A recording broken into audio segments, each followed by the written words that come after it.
জয় জগন্নাথ। এখন আপনারা দেখতে পাচ্ছেন আমরা পৌঁছে গেছি এখন কোণার্কের সূর্য মন্দির। পুরীর থেকে খুব কাছেই এটা। তো আজকের আপনাদেরকে দেখিয়ে দিতে চাই যে আজকে কীরকম একটা ভিড় হয়েছে। জাস্ট দেখুন, আমার এই পেছনে আপনারা দেখতে পাচ্ছেন পুরীর সেই বিশাল সূর্য মন্দির।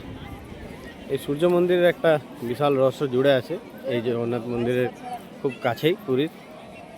তো আপনারা সবাই যদি জানতে চান তো আপনাদেরকে সবাই একবার বলবো যে একবার পুরীতে ঘুরতে আসার সঙ্গে সঙ্গে একবার কোণার্কের সূর্য মন্দির, যেটা অতি প্রাচীন, একবার এসে দেখা দরকার।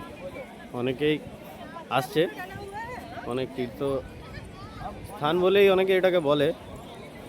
সুপ্রাচীন একটি মন্দির। এই দেখুন, আপনাদেরকে দেখাতে চাই, একদম সামনেই আছে, ঠিক আছে।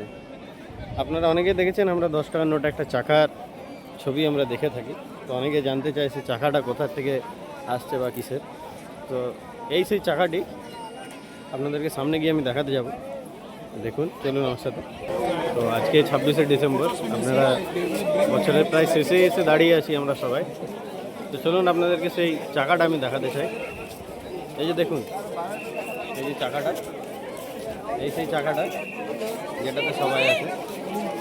ভিড়টা একবার আপনারা দেখুন যে কতটা সম্পূর্ণ একটা লেভেলের একটা ভিড় আছে। আমরা দুজনেই আজকে এসেছি কোণার্কের সেই সূর্য মন্দিরে। অনেকটাই ধ্বংসাবশেষ বুঝে